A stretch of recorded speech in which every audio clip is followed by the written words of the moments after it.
आप मेरे साथ कैसा व्यवहार करेंगे? भारत देश के सभी युवाओं और उनके माता पिताओं को आज सुबह से ही आप मेरे चेहरे का रंग उतरा हुआ देख रहे होंगे। लगातार बड़े बड़े लोगों के कॉल कि ये रोजगार मांगने का तरीका गलत है, मीडिया चैनल्स का अलग प्रेशर कि ये आप रोजगार किस तरीके से मांग रहे हैं। अभी एक मीडिया चैनल में जब मैं इंटरव्यू के लिए बुलाया गया तो वहां पे एक फॉर्मर सेक्रेटरी साहब भी बुलाए गए, अनिल स्वरूप जी। उनका कहना है कि ये तो रोजगार मांगने का तरीका ही गलत है। मोदी रोजगार दो क्या होता है? एक बात बताइए, अगर मैं आपसे पैसे उधार लेता हूं और 100 या 150 बार मांगने के बाद भी नहीं देता हूं, आप मेरे साथ कैसा व्यवहार करेंगे? जानते हो ना, दोस्तियां भी टूट जाती हैं और हाथापाई पे नौबत आ जाती है। और हमने मोदी रोजगार दो मांग लिया तो गुनाह कर दिया। और क्यों ना मांगे मोदी जैसा रोजगार? जब सरकार आई थी तो लोगों ने कहा था, मोदी ने कहा था, मोदी मुझे वोट दो। अब की बार मोदी सरकार आएगा तो मोदी ही। तब डिसेंसी कहां चली गई थी? तब भारत सरकार का नाम बदल के मोदी सरकार क्यों रख दिया गया था? उस वक्त मोदी जी ने अपने नाम क्या के चौकीदार क्यों लगा लिया था? क्या एक देश के वर्तमान प्रधानमंत्री को चौकीदार लगाना शोभा देता था? और हमने क्या किया, मोदी रोजगार को, तो ये गलत हो गया। और क्या मैंने पिछले 5 साल के कार्यकाल में बेरोजगारी पे वीडियो नहीं बनाया? अगर आपको नहीं पता तो जाके देख लो। बहुत डिसेंसी के साथ मैंने वीडियो बनाया है, बहुत सबूतों के साथ मैंने वीडियो बनाया है, बट कोई काम उस पर नहीं हुआ, कोई जवाबदेही सरकार की नहीं रही। आज से 6 महीने पहले भी हमने बेरोजगारी के मुद्दे को लेकर के वीडियो बनाया और ये कहा कि मोदी जी अब रोजगार की बात करें। उनकी वीडियो को भी डिसलाइक कराया। और इससे ज्यादा क्या करते हैं बताओ? गर्म धूप पे जमीन में लेटते हुए संसद भवन तक जाते, क्या करते? यही तो एक तरीका था डिजिटल इंडिया के थ्रू कि हम अपनी बात मोदी जी तक पहुंचा सकें। अब मोदी रोजगार को मांगना भी गलत है। ऊपर से मतलब अब मैं हर बात पे बात करूंगा। जो लोग कमेंट के नीचे भी लिख करके जवाबदेही मांग रहे हैं कि अगर लोग कहते हैं पेट्रोल का रेट अगर 100 हो गया तो गाड़ी कम यूज करो, ठीक है, कम कर लेंगे यूज। कल को अनाज महंगा हो जाएगा तो क्या एक टाइम का खाना खा लोगे? ये बोल देंगे फिर तो कि एक टाइम का खाना खा लेना। क्या गलत को गलत नहीं कह सकते? युवाओं की जवानी पढ़ते पढ़ते निकल रही है और नौकरी नहीं मिल रही। इस तरीके का सिस्टम हो गया है। क्या युवा प्रश्न पूछकर गलती कर रहा है? आज बेरोजगारी चरम पर है और अगर हमने तेज जवाब में ये कह दिया कि रोजगार दो, उसके बावजूद भी कोई मीडिया चैनल इसको दिखाने को तैयार नहीं है, बल्कि हमें गलत ठहराया जा रहा है। हमारी आवाज को दबाने की कोशिश की जा रही है। एक कानून मीडिया चैनल्स के लिए भी बना देते जो टाइम पास कर रहे हैं पिछले 4 साल से, जिसको लोकतंत्र का चौथा स्तंभ कहा जाता था। टाइम पास पे कोई कानून नहीं बना। और अब आप कह रहे हो कि जाके अपने अपने क्षेत्रों में काम करो, खेती करें। मान लो खेती कर भी लेंगे तो क्या होगा? किसानों के आंदोलन में बैठे होंगे और उसके बाद क्या कहा जाएगा? शिक्षित होकर गुनाह कर दिया। क्या गारंटी देते हो कि शिक्षा में भ्रष्टाचार नहीं होगा? दे दो, हम खत्म कर देंगे आंदोलन। क्या सिस्टम बना दिया है? ये नौकरियां बिक रही हैं, सब कुछ आपके पास तो डिजिटल है, डिजिटल इंडिया है, फिर भ्रष्टाचार क्यों बढ़ रहा है? फिर क्यों ट्रांसपेरेंसी सिस्टम में नहीं आ पा रही? जो पेपर लीक हो जा रहा है एग्जाम का 3-3 साल से पता नहीं चल रहा है। ये सिर्फ एक एग्जाम में नहीं है, ये हर एग्जाम का हाल है। आज अगर युवा रोजगार मांग रहा है तो लोग उसकी काबिलियत पे उंगली उठा रहे हैं। अरे किसने बनाया उसे काबिलियत? किसने दी उसको 10th में 80% और 12th में 90%? मैंने बनाया था ऐसा सिस्टम कि सबके 90% आ जाए। मैंने बनाया था ऐसा पेपर कि सबको 200-200 नंबर आ जाए और उसके बावजूद भी सिलेक्शन नहीं होगा। और फिर उसके बाद आप काबिलियत पूछोगे। पीएचडी करके आदमी चपरासी का फॉर्म भर रहा है और आप कह रहे हो कि लोग काबिल नहीं है इस देश में। और आप कह रहे हैं कि काम से रोजगार मिलता है, मांगने से नहीं। तो आप भी वोट नहीं मांगते, आप भी ये नहीं कहते कि वोट दो मोदी सरकार ही आएगी, अब की बार मोदी सरकार। आपने भी तो वोट मांगा था। अब अगर हाथ से कह रहे हैं कि हमें हमारा हक वापस दे दो, आपने वोट क्या कह के मांगा था? यही कहा था कि 2 करोड़ रोजगार देंगे। आप पिछले 8 साल में बता दो अगर आपने 2 करोड़ रोजगार दिए। ये तो रोजगार भी वो गिनवा रहे हैं कि अगर स्किल इंडिया के तहत इन्होंने 4 लोगों को दर्जी बनाना, कपड़ा सिलना सिखा दिया तो जो लोग दर्जी बन गए वो भी अब रोजगार में गिने जाएंगे, क्योंकि उससे पहले तो देश में दर्जी होते ही नहीं थे। स्किल इंडिया के बाद ही तो देश में दर्जी आए। और मीडिया जो दिन रात सिर्फ सरकार की चाटुकारी कर रही है, इससे लोकतंत्र पे कोई फर्क नहीं पड़ रहा। तब लोकतंत्र गड्ढे में नहीं जा रहा, तब लोकतंत्र को कोई खतरा नहीं है, तब मीडिया पे कोई कानून नहीं बन सकता। और बड़े पढ़े लिखे लोग कहते हैं पॉपुलेशन बढ़ रही है इसलिए रोजगार खत्म हो गया। अगर पॉपुलेशन बढ़ने से रोजगार खत्म हो जाता, ये जो रोजगार मांगने वाले लोग हैं जो सन 2000 तक पैदा पैदा होकर खत्म हो गए थे। ये सन 2000 से पहले की पैदाइश है। और आपके टाइम पे जब पॉपुलेशन बढ़ने की बात आई है तो पिछले 10 साल में जो पैदा हुआ वो रोजगार नहीं मांग रहा है, ये पहले के लोग रोजगार मांग रहे हैं। और आपने जब 370 हटा दी तो एक कानून पॉपुलेशन पे भी बना देते, किसी ने मना किया था आपको? बट ये कौन सा लॉजिक हुआ कि पॉपुलेशन बढ़ रही है इसलिए रोजगार नहीं मिलेगा और आप भूखे मरोगे? बताओ, इसके अलावा क्या बोले? इतना दिल दुखी है आज, ऊपर से लोग इतना ज्ञान दे रहे हैं कि ये रोजगार मांगने का सही तरीका नहीं है। अरे भैया, फ्रस्ट्रेट हो गए आप। अपने चुनाव के रिजल्ट का 40 दिन इंतजार करो। पागल हो जाते हो न्यूज चैनल अगर दिखाएं तो। जब तक एग्जिट पोल पे आपकी निगाह रहती है कौन जीत रहा है।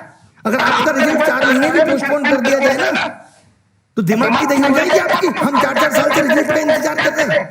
2015 में नहीं हुआ घोटाला, 2016 में नहीं हुआ, 17 का पेपर लीक हुआ, 1.5 साल तक मुद्दा चलता रहा, जमीन पे प्रोटेस्ट हुआ, तब जाके ये गुस्सा बढ़ता है। अब बात रुकेगी नहीं, अब बात थमेगी नहीं। चाहे रेलवे हो, चाहे एसएससी हो, चाहे बैंक हो, चाहे शिक्षकों की भर्ती हो। आपको भी पता होगा जब कोई भर्ती निकलती है तो उसके लिए बजट पहले आवंटित हो जाता है और ये भर्ती निकलने के बाद उन भर्तियों को 4-4 साल तक टाल देते हैं। आपको पता है कि वो बजट कहां इस्तेमाल होता है? कभी सोचा आपने? भर्ती निकलने से पहले बजट आवंटित हो जाता है। उसके बाद जो उतने लोगों की 4 साल में शिक्षक भर्ती मुश्किल से हुई यूपी में, और उसके बाद 28,000 पद आज भी रिक्त हो गए। वहां कट ऑफ पहले जल्दी हो जाती है, वहां अलग सिस्टम है। वहां युगांडा के रूल चल रहे हैं कि कट ऑफ पहले ही बता देंगे। यहां कट ऑफ 80% से ऊपर जा रही है एसएससी में। देश का बेड़ा गर्क हो गया सिस्टम में। ये सच बात है। अगर आप गहराई में सोचोगे, आज अगर सभी विद्यार्थी अपने माँ बाप को ये बातें बताएं, ये वीडियो सुनाएं, तो उनको भी समझ में आ जाए कि कितना बड़ा गड्ढा हो गया इस एजुकेशन सिस्टम में, जिसको भर पाना मुश्किल है। सरकार जब तक ये सारे बैकलॉग क्लियर नहीं करेगी, जब तक सरकार अपनी पॉलिसी के बारे में नहीं बताएगी कि एजुकेशन सिस्टम पे वो क्या पॉलिसी बना रही है, तब तक ये थमने वाला नहीं है। मोदी रोजगार दो को ट्रेंड का सिर्फ इतना मतलब है कि सरकार को ये चेतावनी दी जा रही है कि हमारे बारे में सोच लो, हमारे बारे में बात करो, हमें बताओ कि आप हमारे बारे में क्या सोच रहे हो। अभी 4-5 महीने पहले आपने सीईटी की लॉलीपॉप देके हमें थमा दी। आपने बताया सीईटी में क्या करोगे, उसके बाद आपका कोई नोटिफिकेशन आया कि आप सीईटी में क्या करोगे। जब आपको नोटिफिकेशन निकालना होता है अरीना की बात पे, आप 2 मिनट में ministry of home affairs India against propaganda जारी कर देती है। आज आपने बताया सीईटी का प्रोसेस क्या होगा। एसएससी एक ऐसा एग्जाम है जहां आप 7 महीने में सब कुछ क्लियर कर सकते हो कि हम फॉर्म निकालेंगे 2 महीने के अंदर प्री का एग्जाम लेंगे, उसके 3 महीने के बाद मेंस का एग्जाम लेंगे और 3 महीने बाद आपका सिलेक्शन फाइनल देके कह देंगे कि 4 महीने बाद ज्वाइनिंग के लिए आ जाना। क्या ये सिस्टम नहीं हो सकता? सन 2000, सुन लो लोग ध्यान से, सन 2018 का रिजल्ट आज तक फाइनल नहीं है। 2017 की सारी ज्वाइनिंग आज तक नहीं हुई, हम 2021 में जी रहे हैं। क्या होगा? आप लास्ट के 6 महीने में आके कहोगे हमने युवाओं के बारे में ये सोचा है। मोदी जी को हम कितना प्यारा मानते हैं, how he lovely, so cute, कितने प्यार से बात करते हैं। क्या उनको ये प्यार हमारे लिए नहीं दिखता? क्या हमसे कोई वोट बैंक नहीं पड़ेगा? क्या पढ़े लिखे लोग जाके सिस्टम को नहीं सुधारेंगे? क्या आप हमारा भला करेंगे तो हम जाके उन अशिक्षित लोगों को नहीं बताएंगे कि मोदी जी बहुत अच्छा कर रहे हैं? तो ये सब हमारी मांगे हैं। इन सब का हमने प्लान, पूरा ड्राफ्ट तैयार कर लिया है। जितने भी सोशल मीडिया इन्फ्लुएंसर हैं, अब तो मेन मीडिया से तो उम्मीद ही छोड़ दी है। आज ना रवीश ने वीडियो बनाया, ना किसी और बड़े मीडिया चैनल ने वीडियो बनाया। खैर आज तक, और इन सबको तो खैर फुर्सत ही नहीं है। इन सबको फुर्सत है अमित शाह जी का इंटरव्यू लेने के लिए। अमित शाह जी दिल्ली में बैठे बैठे बंगाल की प्रॉब्लम देख ले रहे हैं। आजकल कमाल का उनका विजन है, बंगाल की प्रॉब्लम देख ले रहे हैं। बंगाल में इतना गलत हो रहा है, दीदी इतना गलत कर रही है, उनको बंगाल की प्रॉब्लम दिख रही है। दिल्ली में बैठा हुआ किसान या दिल्ली में बैठे हुए युवा बेरोजगार लोग, वो उनको नहीं दिख रहे। उस पर वो चर्चा का विषय नहीं है, वो चर्चा का विषय नहीं है। आज इस बात को कह दिया जाएगा, अभी प्रोटेस्ट भी होगा। अगर किसी अपोजिशन पार्टी के नेता ने कमेंट कर दिया तो ये कहा जा रहा है ये पॉलिटिकल आंदोलन है, ये पॉलिटिकल प्रोटेस्ट है। हम यहां बैठे बैठे कि कोई भी आके हमें बोलेगा कि हमारा प्रोटेस्ट चला और हम गवर्नमेंट के अगेंस्ट चला दें। अब अगर राहुल गांधी इस प्रोटेस्ट में आके ट्वीट करते हैं तो हमारी गलती है। मैं कल को उनको पूछूंगा भी कि आपने ट्वीट क्यों किया, वो कहते हैं मैं युवा हूं और बेरोजगार हूं, क्यों नहीं कर सकता, मैं भी आपके साथ हूं। वो भी तो ये कह देंगे, क्या कह सकते हैं। अखिलेश को कल को मैं बोलूंगा, वो कह देगा मैं भी युवा हूं, बेरोजगार हूं, और सही बात भी है। बात फिर भी बैठ रही है। मैं कैसे रोक सकता हूं किसी को? मैं कोई मोदी सरकार थोड़ी हूं कि मैं उसका ट्विटर अकाउंट जो है हैक करा दूं? बताइए, मेरे हाथ में नहीं है ये सब। मैं इतना कह सकता हूं कि ये जो आग मेरे दिल में है, मैं भी बहुत प्यार से पढ़ाता हूं। आनंद स्वरूप जी, आपको कह रहा हूं, कभी मेरे पढ़ाई की वीडियो उठा के देख लेना। मोहब्बत का दूसरा नाम हो। शेर व शायरी के अंदाज से लेकर के, हंसाने से लेकर के बच्चों को सब कुछ दिया है मैंने। उनके मोटिवेशन को, उनकी हर चीज को मैंने किस तरीके से बना के रखा है ये मैं जानता हूं। आप देख लीजिएगा मेरे पढ़ाई की वीडियो। आज अगर ये इतनी गुस्सा निकली है, आज अगर ये चेहरे पे इतनी सिकन दिख रही है, तो उसकी वजह सिर्फ आज नहीं है, उसकी वजह पिछले 4 साल 5 साल में इकट्ठा हुआ गुस्सा है। क्यों ना निकाले? बताइए। और बात होती है रोजगार है नहीं सरकार के पास। एक बार मोदी जी आके कह दे कि सरकार इतने डेफिसिट में चल रही है, रोजगार नहीं है देने को, मैं 33,000 तक की सैलरी कर रहा हूं, लोग फिर भी काम करेंगे। मेन हमारा मकसद यही है। जो एडहॉक टीचर है, आज आपको पता है गवर्नमेंट से ज्यादा एडहॉक टीचर हो रहे हैं, जिनको कभी भी निकाला जा सकता है, कभी भी बाहर किया जा सकता है। अरे क्यों होंगे एडहॉक टीचर? जो खर्चा आपका एडहॉक टीचर का आ रहा है उसको परमानेंट कर दीजिए, उतनी ही सैलरी पे वो भी खुश। बताइए, क्या टीचर्स की कमी नहीं है? कौन सा सिस्टम आप अच्छी तरीके से चला पा रहे हैं? बताइए। अगर आप एसएससी ठीक तरीके से काम नहीं कर पा रहे, मैं तो ये मान के चल रहा हूं कि उनके पास मैन पावर नहीं। आज अगर टैक्स डिपार्टमेंट ठीक तरीके से काम नहीं कर पा रहे, तो मैं समझ रहा हूं उनके पास मैन पावर नहीं है। आज प्राइमरी स्कूल का बच्चा ठीक तरीके से शिक्षा नहीं ले पा रहा है, तो उनके पास टीचर्स नहीं है। बताओ, आज हमारे देश में इतना इंजीनियर प्रोड्यूस हो रहा है, क्या इस्तेमाल कर रहे हैं उस इंजीनियर्स का? आज हमारा इसरो वहीं के वहीं है, जो नासा को टक्कर दे सकता था। आप कम बुद्धि समझते? मोदी जी तो खुद ही कहते हैं इस देश के युवा में बहुत दिमाग है। 4 करोड़ केस सुप्रीम कोर्ट में पेंडिंग है। क्या जजेस की कमी नहीं है न्यायपालिका में? कहां कमी नहीं है? कमी बस नेतागिरी में ही है। एमपीज की संख्या बढ़ा लो, उनकी सैलरी बढ़ा लो, एमएलए की संख्या बढ़ा लो। हम इस प्रोटेस्ट में हर एक नेता से, भारतीय जनता पार्टी के भी हर एक नेता से ये गुजारिश करते हैं कि हमारा इस प्रोटेस्ट में साथ दो। साथ कैसे दो? मोदी जी को कहो कि युवा परेशान है, हम उस युवा से वोट लेकर ही यहाँ आए हैं। आप हमारी चर्चा संसद में करो, क्यों नहीं करोगे? मैं ये बीजेपी के नेताओं से ही गुजारिश कर रहा हूं। अब मैं बाकी के पार्टी के नेताओं से भी गुजारिश कर रहा हूं कि वो भी ट्वीट करके मोदी जी को टैग करके उनसे रिक्वेस्ट करें हमारे बिहार पे कि युवा परेशान है, उसकी सुन लो। और सुनने का मतलब यह है कि सरकार अब बात करे रोजगार पे। सरकार खाली इतना कहने से काम नहीं होगा कि हम रोजगार पे बात करेंगे। मोदी जी ने अभी एक कहां पे किया? इंस्टाग्राम पे अभी उनका एक वीडियो आया, उन्होंने कहा भी है कि हम जन जन से और नजदीकियां बढ़ाएंगे। अरे मत बढ़ाओ इतनी, जन जन से बढ़ाओगे फिर प्रधानमंत्री होने का फायदा क्या है? आप क्यों केजरीवाल के नक्शे कदम पे चल रहे हो? जनता सभा थोड़ी लगानी है। मैं एसएससी के बच्चों को रिप्रेजेंट कर रहा हूं, और टीचर एसएससी के बच्चों को कर रहा है, कोई रेलवे के बच्चों को कर रहा है। उन्हीं से खामियां जान लीजिए, इसमें क्या हर्ज है? उन्हीं से पूछ लीजिए दिक्कत है कहां है। इतना तो सरकार कर सकती है, इतनी इज्जत तो हमें भी बच सकती है। हमने कोई ऐसे ही कहा यूट्यूब पे आके बोल नहीं रहे, हमने भी लोगों को दिया, हमने भी लोगों का प्यार कमाया, तब ना बोल पा रहे हैं। आज एम्स में आप चले जाओ, 45 दिन में नंबर आता है। क्यों आता है? क्योंकि डॉक्टर्स की कमी है। 6-6 महीने लग जाते हैं, 6-6 महीने एम्स में अगर आप नंबर लगाना चाहो तो क्या सरकारी अस्पतालों में डॉक्टर की कमी नहीं है? बताओ। हर चीज की फीस बढ़ती जा रही है, आउटपुट कहीं से नहीं आ रहा, महंगाई अलग से बढ़ती जा रही है।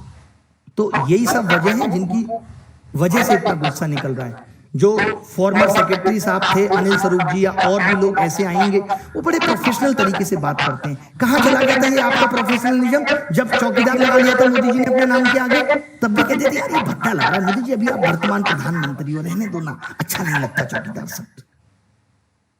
अब आज अगर बेरोजगार युवा परेशान था तो इस पे भी एक कमेंट कर देते जब लोगों ने अपने नाम के आगे बेरोजगार लगाया। एक कोई कह दे कि मोदी जी ने इस पिछले 6 महीने पे बेरोजगारों के बारे में ये बात कही। आत्मनिर्भर बनो, पहले दिन से आत्मनिर्भर बने। आप कह देते हो कि जो 60 साल से सिस्टम खराब है उसको ठीक होने में वक्त लग रहा है, तो आपको नहीं लगता कि हमें भी आत्मनिर्भर होने में वक्त लगेगा? हम मशीन है, अलार्म सेट किया 6 बजे बज जाएगा। बताइए, हमें भी तो आत्मनिर्भर होने में वक्त लगेगा। अगर मुझे आत्मनिर्भर बनना होगा, मुझे पता होगा सरकारी नौकरी नहीं है, तो मैं 8वीं क्लास करके या 6ठी क्लास करके ही पकौड़े की दुकान खोल लूंगा। क्या दिक्कत है? चाय की दुकान खोल लूंगा, क्या पता मेरी भी किस्मत चमक जाए। बट अब अगर मैंने बीटेक कर लिया, अब अगर मैंने एमबीए कर ली, तब मैं इस चीज में नहीं जा सकता। मैं गांव में जाके खेती नहीं कर सकता। आप मेरी मंसूबों को समझिए, मैं गलत नहीं बोल रहा। आज इस देश के अंदर जितना भी इंजीनियर, एमबीए किया हुआ बच्चा, पढ़ा लिखा बच्चा, ग्रेजुएट बच्चा, बीकॉम, बीबीए, इनके बारे में तो मोदी जी सोचना पड़ेगा। इनको सिर्फ एक शब्द में ये कह देना कि आत्मनिर्भर बनो से काम नहीं चलेगा। ये ऑलरेडी पढ़ लिख के बैठे हैं और जो इनकी आस है, जो इनके सपने हैं, उनको हमें पूरा करना पड़ेगा। हम कराएं तो सही एग्जाम। मान लीजिए आप कह दो कि सरकार के पास उतनी फंडिंग नहीं है। अच्छा, आज लोग कहते रहते हैं सरकार ने वहां पैसा लगा दिया, आपने घर से लगा दिया। मैं अगर पिछले 3 साल से कमा रहा हूं तो मैंने टैक्स नहीं भरा करोड़ों रुपए। लोगों का टैक्स का पैसा ही तो पहुंच रहा है और उसको लोगों में बांटने के लिए कह रहे हैं। अपने पैसे को आपके थ्रू बांटने के लिए कह रहे हैं कि अपना कमीशन काट के बांट दो, तो हम गुनहगार हैं, हम गलत हैं? बताइए। मोदी जी बहुत प्यार है आपसे, बहुत प्यार है। आपको आइडल मानते हैं। आपके इतनी उम्र में भी इतने यंग दिखने को भी हम लोग कॉपी करते हैं कि कमाल है मोदी जी की एनर्जी, कहां से आती है पता नहीं। तो उसका कुछ तो सम्मान रख लीजिए। 2 बार तो आके बोलिए। खैर, हम अभी क्या क्या करने वाले हैं, जो भी बड़ी प्लानिंग है वो भी आपके साथ शेयर कर दी जाएगी। जब तक सरकार इस मुद्दे पे बात नहीं करेगी, जब तक वो ये नहीं पूछेगी कि दिक्कतें कहां हैं। 2017 में भी पेपर लीक हुआ और जब हमने प्रोटेस्ट यही सोच के खत्म किया था कि आप इसको सुधार दोगे, और इन्होंने 1.5 साल मामला खींच के, अब बंदा भी क्या करता है, परेशान हो जाता है और कह दिया नकल हुई नहीं। तब से एसएससी के, आप सोचिए, अगर कोई गलत करे, बार बार करे और फिर बरी हो जाए ऊपर पैसे देके, तो उसकी हिम्मत नहीं बढ़ेगी। सेम वैसे ही हुआ है। सेम दलालों की या पैसा खाने वालों की हिम्मत बढ़ गई है क्योंकि उनके खिलाफ कार्रवाई हुई नहीं सही से। दिक्कत ये है। 2014 के बाद आज इतना सोशल मीडिया पे लोग एक्टिव हैं तो लोगों को पता भी चल जा रहा है कमियां कहां हैं। इसके फायदे भी हैं, इसके नुकसान भी। जिस हिसाब से मेरे साथ चीजें हो रही हैं, मैं आपको बहुत खुल के यहां कुछ नहीं बता सकता। जितना प्रेशर मेरे ऊपर है, जितनी सारी चीजें मेरे साथ हो रही हैं, अगर ऐसा होता है कि मैं अभिनय मैच चैनल से लाइव नहीं कर पाता, ऐसा हो सकता है, बहुत जल्दी ऐसा हो सकता है कि कल परसों मैं अभिनय मैच चैनल से लाइव ही ना कर पाऊं। My channel will be under review, जैसे कि लास्ट टाइम भी हुआ था, अभी भी हो सकता है। जिस हिसाब से रिपोर्ट किया जा रहा है, आपने देखा आज कितना पसीना आ रहा है। आज आपने देखा कि मोदी गर्लफ्रेंड 2 लोग ट्रेंड करा रहे हैं। आपको पता है क्यों करा रहे हैं? क्योंकि आईटी सेल बहुत स्ट्रांग है। आपको लगता है कि 4 विद्यार्थी 5 विद्यार्थी से जाकर कोई ये घिनौना काम करेगा? मोदी जी खुद की गर्लफ्रेंड नहीं बना पाए, मोदी जी से कोई गर्लफ्रेंड की बात करेगा? कमाई की बात है। ऐसे आदमी से हम कैसे डिमांड कर सकते हैं जिसको इस बात की बुरी ही नहीं पता, जो संत प्रवृत्ति का आदमी है? करेगी कभी क्या किसी संत से जाकर इस तरीके की बात? तो मेरी यही रिक्वेस्ट है आप सबसे कि अगर ऐसा होता है तो मैंने अभी एक चैनल और क्रिएट कर दिया है, अभिनय मैथ्स 2। अभी जस्ट क्रिएट किया अभिनय मैथ्स 2, जिसका लिंक भी आपको मिल जाएगा। तो मैं उससे लाइव करूंगा। अगर 1% ऐसा हुआ कि मेरा चैनल अंडर रिव्यू चला गया, अगर मैं लाइव नहीं कर पा रहा, बट मैं 25 तारीख तक लगातार आके आपको लाइव अपडेट करता रहूंगा।